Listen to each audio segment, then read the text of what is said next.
Cardiff City's academy is enjoying a golden period, producing players who are making their mark both at club and international level.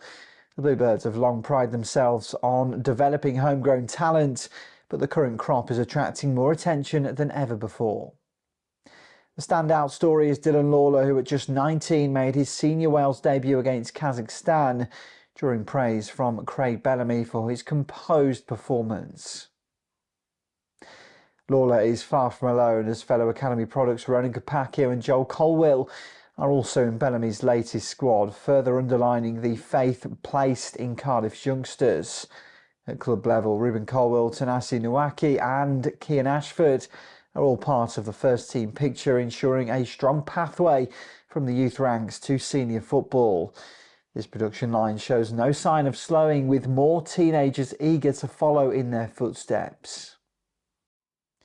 The club's hierarchy deserves recognition for backing the academy, and Vincent Tan has heavily invested, including funding the state-of-the-art Llanrumney training complex, which already appears to be delivering results. Coaches and staff are equally central to this rise, their pride evident as players they have worked with for years begin to flourish.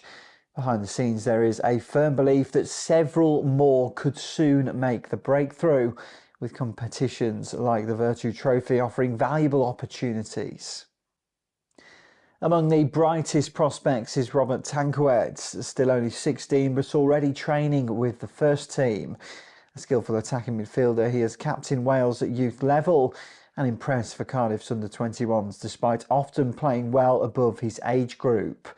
He is regarded as one of the most exciting talents in the system. With Lawlor breaking into Wales' senior side and others pushing through, Cardiff's academy is becoming a vital source of pride and optimism. If this momentum continues, the Bluebirds' future will be shaped by a generation of their own stars.